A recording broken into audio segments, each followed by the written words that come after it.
Okay, it's Brother LaRon with the No Fakes, No Break podcast.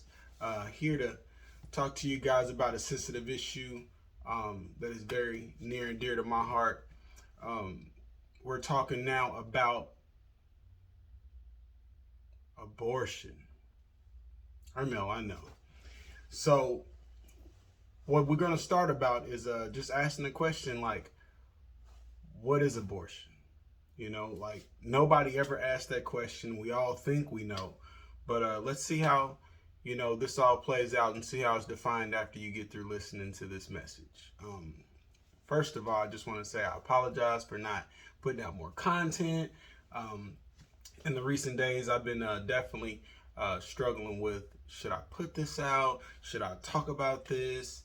And I've just been in a lot of prayer and fasting about the situation. I'm also, you know, um, definitely people that know me and what's going on in my life. It's a lot going on. So perseverance, pressing through, pushing past the pain is what I'm going through right now. So I want to encourage you to not let your circumstances stop you from doing what you know you're required to do, your purpose. So let's get into it. Abortion is defined by the British Pregnancy Advisor Service. It is when a pregnancy is ended so that it doesn't result in the birth of a child. Pretty straightforward and logical. There are two types of abortions, medical and surgical. Medical is when they use two different drugs. I think it's mifepristone.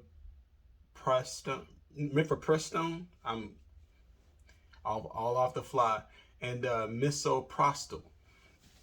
These two drugs are what they use to abort a baby or a fetus in the womb.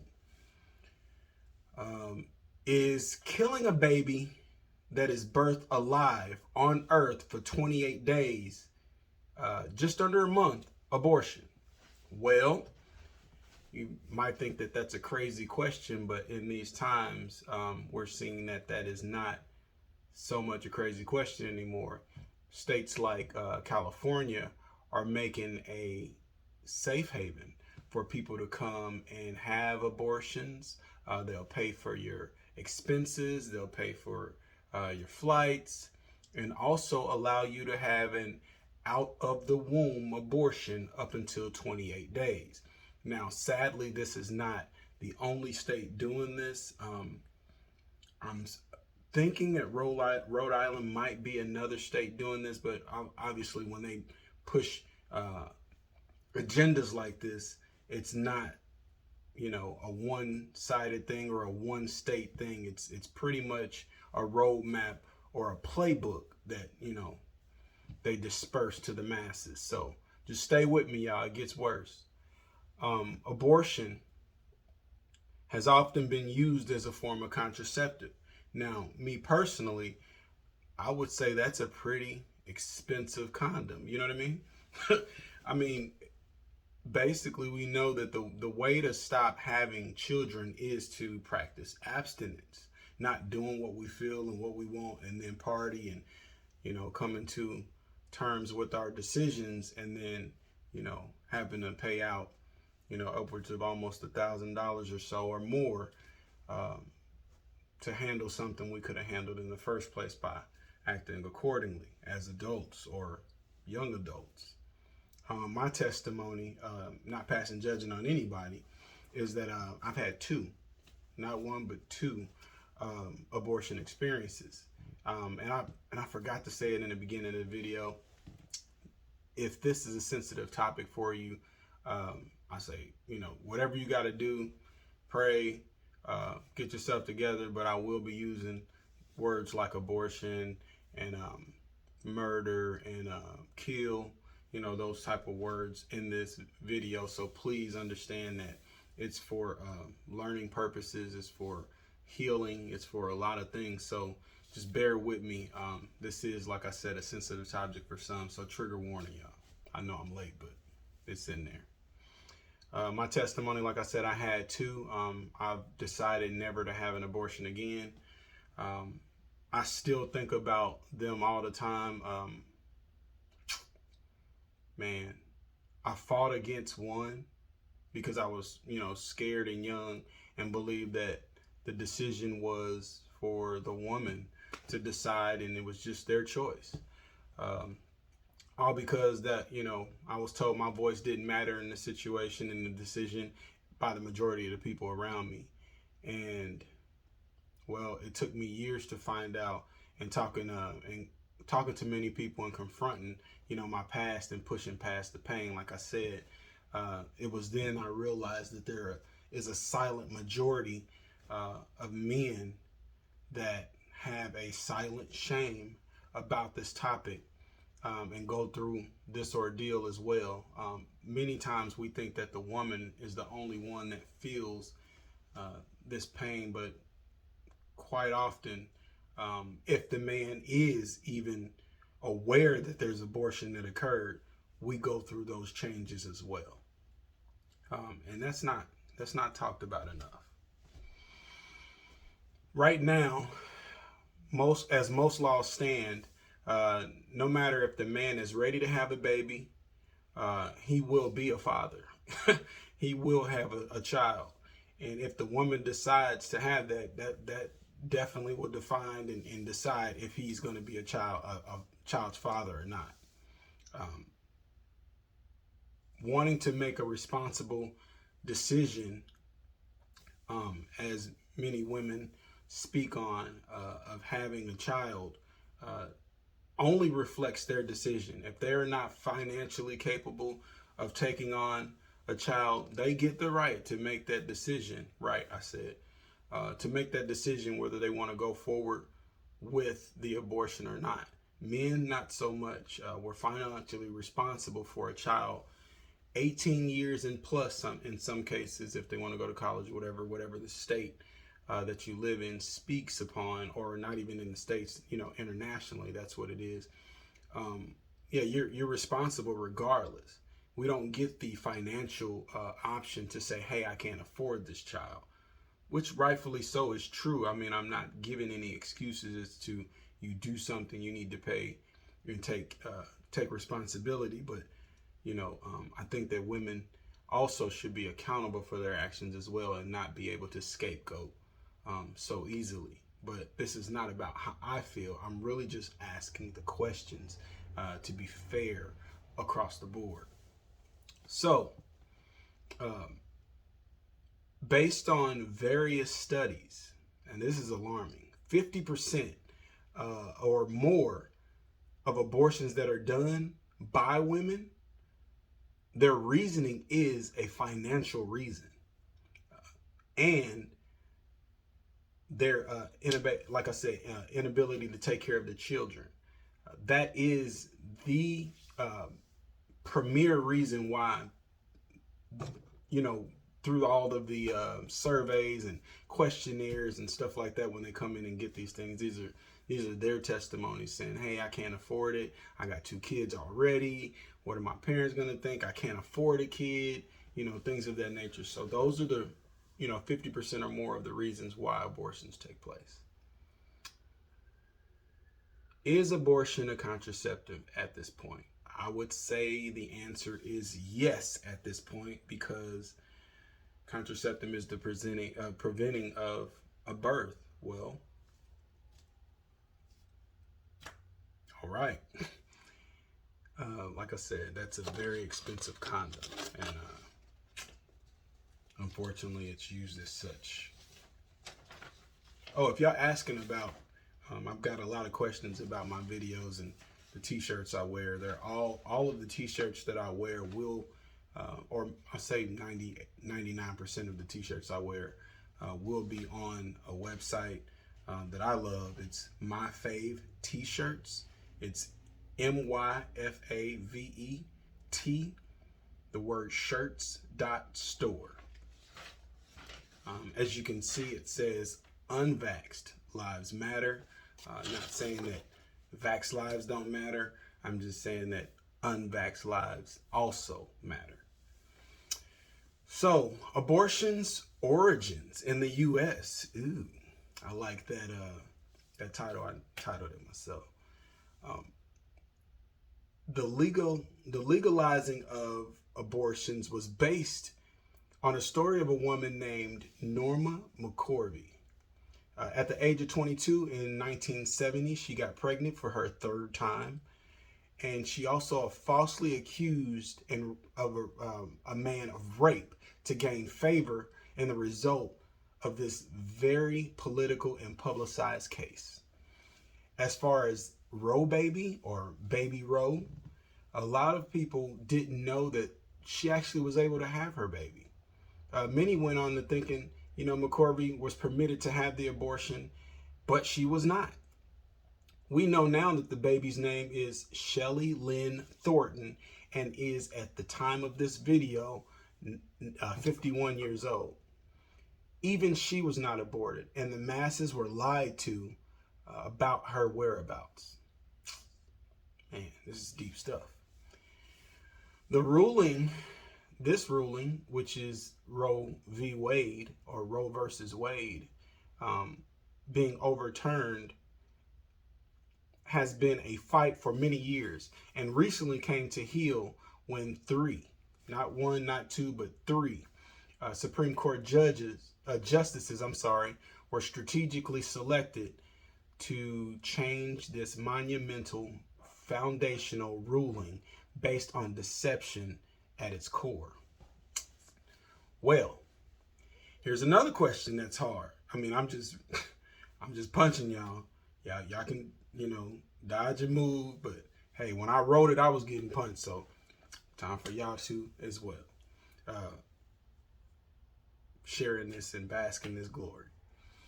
Is abortion murder?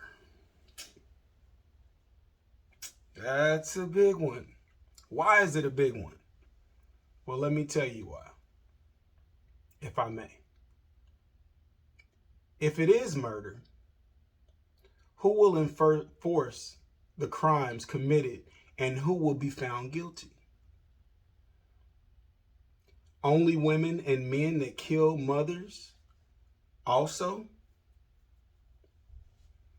Well, if it isn't murder, then the people that abuse their pregnant partners, killed a pregnant woman with a baby, and caused the pregnant woman to involuntarily miscarriage through violence, car crashes, and etc., they should only be charged one murder or physical violence, but not two murders, right? Should we now go and, appeal their decisions and allow them to get out earlier than they were, because now that murder has fell off? This is just stuff we have to really truly think about. And should we then go prosecute the mothers who had abortions? What is murder? What is abortion? Truly, something in us should tell us 30 days almost outside of the womb is not an abortion, because it's technically not inside the body. And in some cases, not all, but in a lot of cases that I've, researched, these aborted fetuses, and, now you have whole hearts and whole lungs can be now utilized in experiments in gene therapy, or harvesting, should I say? I was trying not to use the word and find another, but, organ harvesting, organ, incubating or growing, or, transplants that we look at, all of these things can be done now legally in some states, because 28 days outside the womb, you can still do these things. Should we then prosecute doctors who have these abortions, and, the violent ones, the violent abortions where they have to put the tool in there and, cut the neck and cut the brain, and when the baby comes out, it's partial abortions, and now they're screaming. And you know, I've literally watched videos where babies are screaming coming out, like they're not even, it's not even a successful abortion. How humane are we? Are we now like, you know, birds that we can have a baby, the baby comes out, it's developed enough to scream, and we push it out the nest? You know, I just seen this, literally, I seen a baby bird dead on the ground, and it just made me, the father just brought me into the remembrance that that's what we're doing to our children. We're now, I mean, is that barbaric? Is there a natural? Like, now it's a baby outside the womb on the ground dead. Are we that? Let's continue. Maybe bills like the heartbeat bill can be used to judge scenarios like this rightly. When I say heartbeat bills, a lot of you might not know what heartbeat bills are. There's 2 states in particular that I know about. And my hand's ashy. No, I'll put lotion on just a minute. Okay, cool. So maybe heartbeat bills like the ones in Georgia and Texas that I'm now aware of can help promote some type of ground rules for what, you know, abortion is. And don't get it twisted. Like, I understand that, you know, you may get raped, you know, you may get molested or incest and things like that. You know, I'm not for any types, but I understand if it's got to be a compromise, like that's like, what, 4% or so of the occurrences, you know, from what I've noticed. You know, what about having those babies and allowing other people who can't have babies to adopt those babies? Why does it always have to end in death of you know, babies? It doesn't have to be. You know, give that baby, if you can't love that baby and have the love and the compassion of a mother for a baby that you feel like should not be here, then allow somebody else to love on a baby who has no emotional attachment, and that can cause that child maybe to be a citizen of functioning, of reason, of morals and values. So, you know, because they can possibly balance out this world in its current state. So, I don't know. It's just a thought. You know what I mean? But what heartbeat bills do, let's get back to it, is I'm so nervous, y'all, but I love y'all enough to push through. Bills that promote the idea of protecting babies that have a heartbeat or fetal cardiac activity from being aborted. In some cases, a person that reports illegal abortions can sue, get this, can sue for $10,000, and that's against the physician, the person, and the person that gave them a ride to the facility, and even nurses in some cases. So those bills may help regulate this thing. There's another topic that I find very interesting. I was watching a video even last night in preparation of this video. I was watching the audacity of homosexuals becoming experts on something that they may never experience. If abortion is a woman's right or choice, why do we see tons of gay men and women support and speak on abortion so freely? Isn't it a fact that even they were birthed by a woman? Seeing that their preferred sexual origin doesn't physically allow them to bring forth children, why are they permitted to speak so candidly on this matter? I just want to know. Why do we even allow such foolishness? Continue. Can us fathers get some protection? Why not have a consent or contest form for a father to prevent a woman from making this decision secretly without including potential fathers in the choice? I'm just asking questions. Y'all bring about the solutions, and make sure y'all in the comment section and y'all can tell me what are solutions that you guys may think we should go with, or we should promote, or we should think about.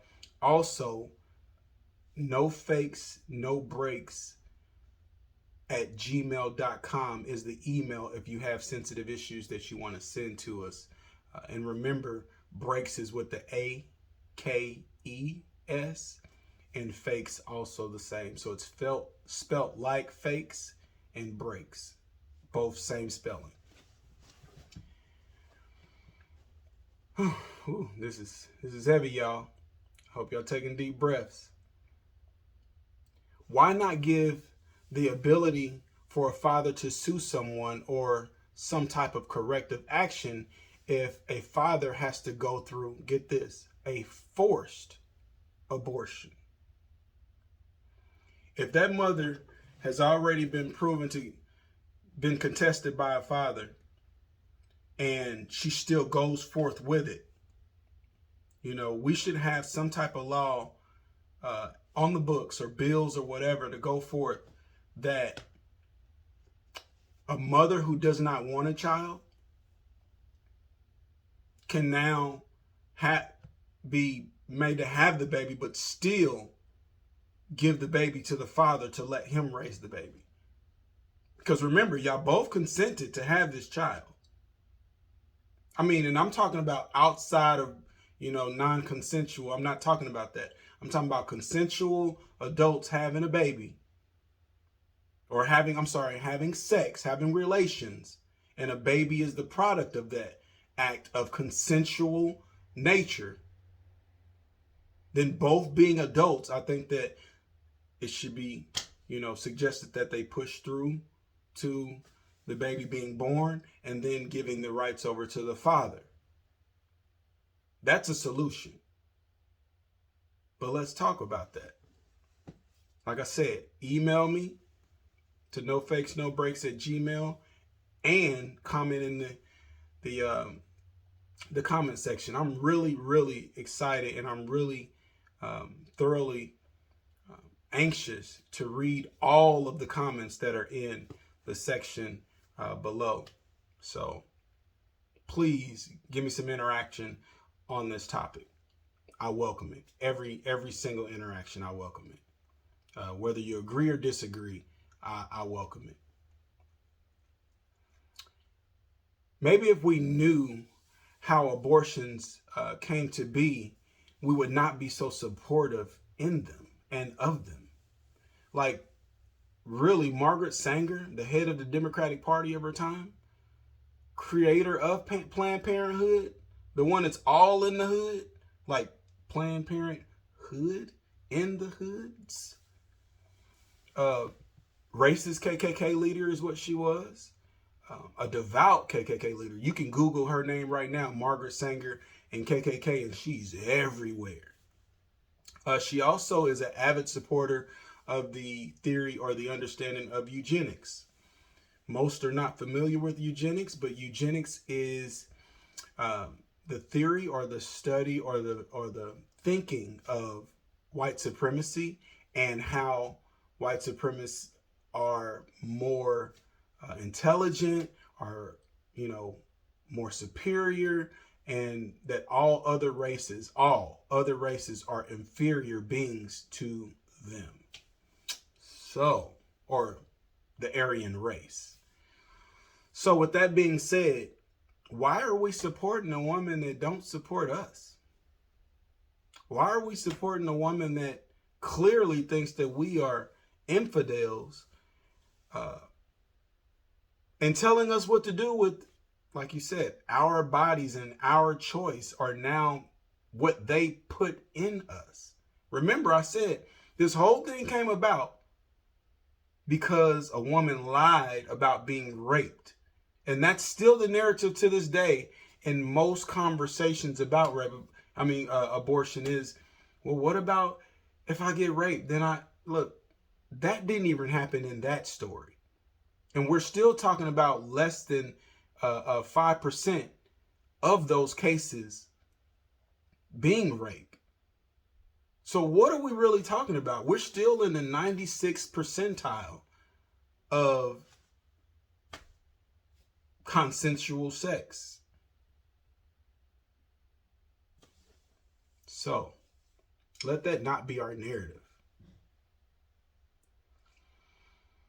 So also too, in 2008, Project Veritas conducted a sting operation detailing and exposing one way that abortions are free and remain to be free at Planned Parenthood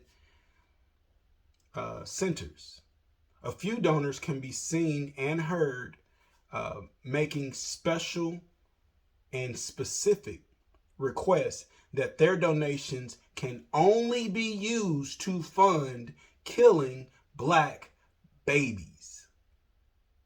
Let that marinate. That we're, oh, la, la, la, I'm going to go party on Saturday, party on Friday, do whatever I'm going to do on the weekday and weekend, and then, oh, I'm pregnant. But don't worry. I can go to the place where I can get a free abortion, not knowing that they're receiving a curse and curse monies. People that literally bank on you making those type of mistakes, and they give money so you can stop the production of another black and brown life. Now, I'm not saying black and brown people are the only people to have abortions. I'm not saying that at all. But it's very sick. It's very sick and vindictive to have a targeted message and a targeted donation to be made to kill a certain particular type of people. It's a special kind of wickedness to do stuff like that. What is your intent? Who are you?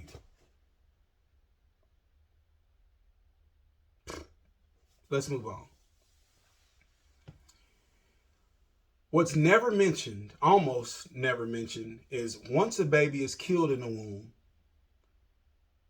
that womb harbors the spirit of rejection from the womb.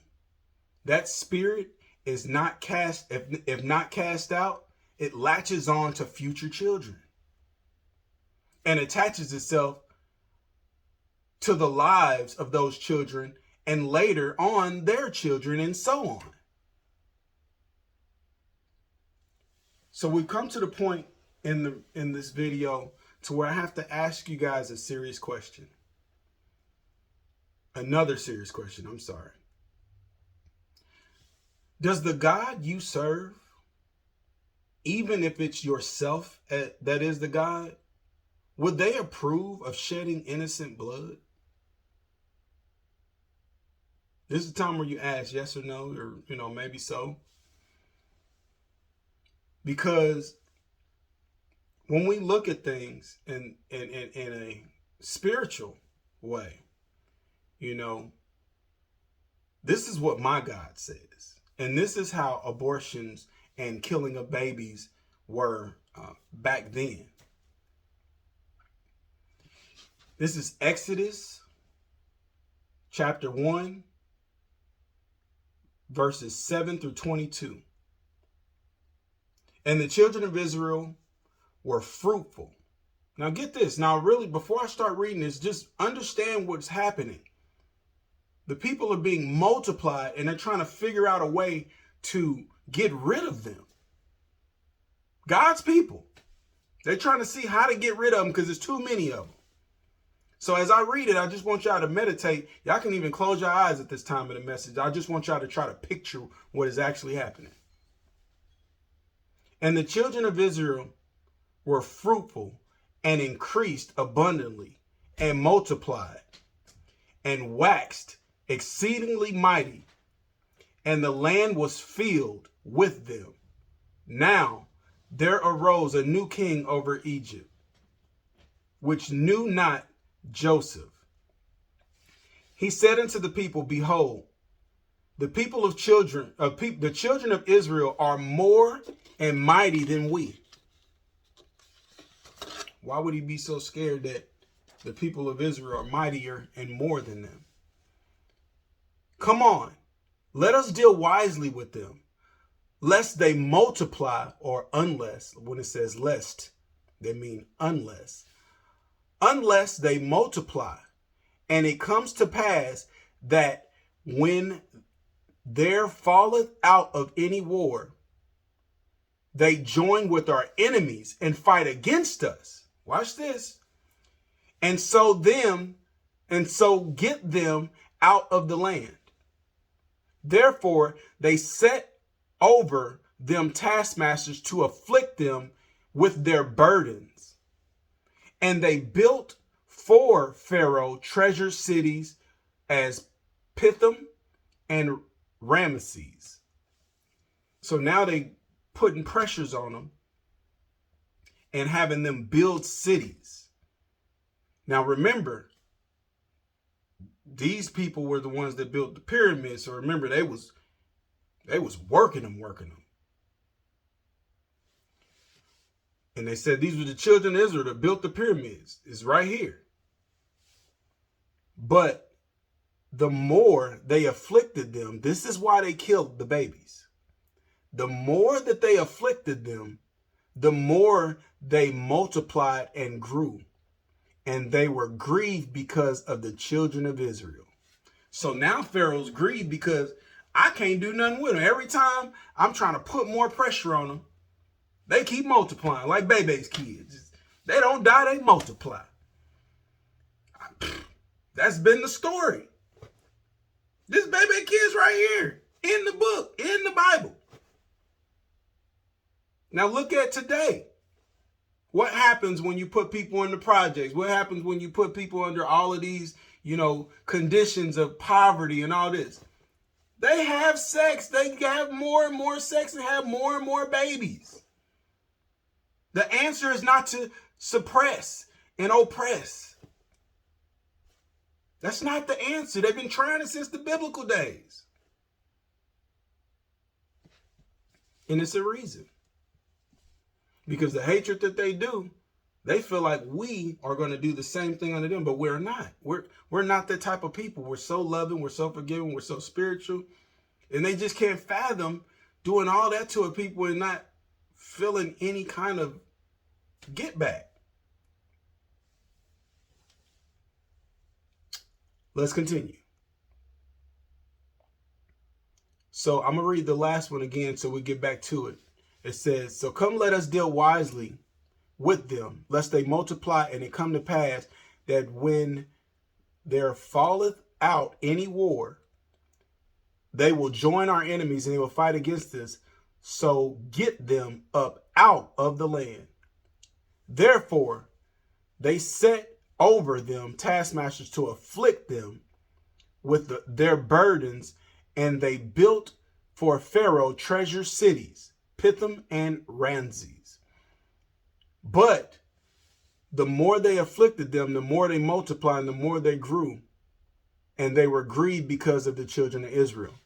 And the Egyptians, watch this, and the Egyptians made the children of Israel to serve with rigor, and they made their lives bitter and with hard bondage in mortar and in brick, and in all manner of service in the field, all their service which they made to serve was with rigor. That's still today, y'all. And the king of Egypt spoke to the Hebrew midwives. Now, this is very important, y'all. This is where it goes left for the king, because he don't even understand who he talking to. See, if people stood like this in our day, we would not have a lot of the problems that we had. See, remember, this is the government trying to tell people to do what they gonna do with their body and their children. But if we stood like this, we wouldn't have the problems we have, y'all. Listen closely. And the king of Egypt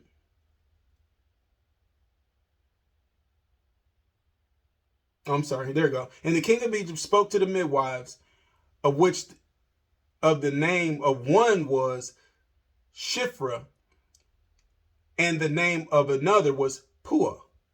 And he said, when you do the office of a midwife, midwives are people that help babies be born.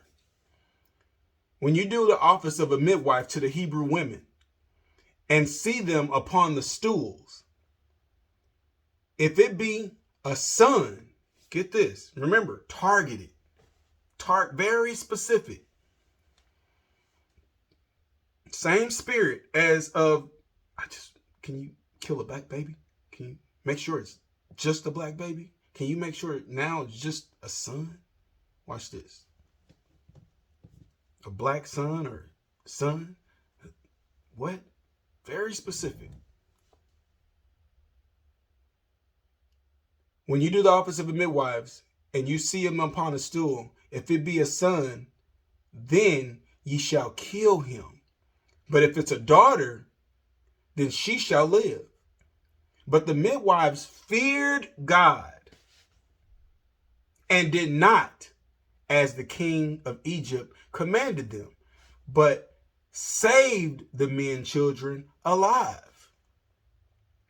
And the king of Egypt called the midwives, and said unto them, why have you done this thing? Have you saved the men child alive? And the midwife said unto Pharaoh, now watch this, you got to remember, think about it. Yes, we did it, and yeah, that's y'all today. But watch this. So he said, have you saved the men child alive? And the midwife said unto Pharaoh, because the Hebrew women are not of Egypt, not as the Egyptian women, for they are lively. Ain't that our women lively?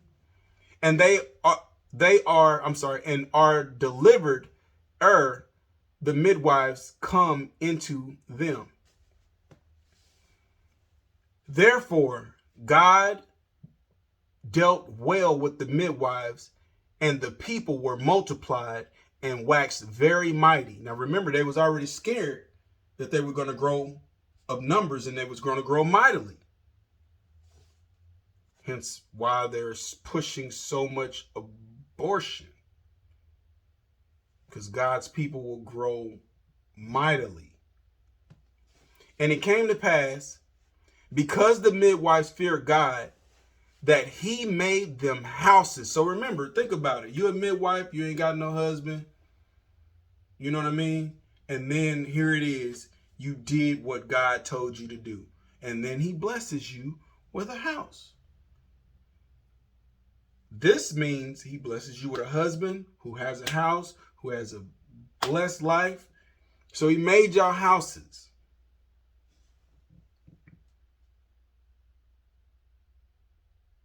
Where we at? We almost done, y'all.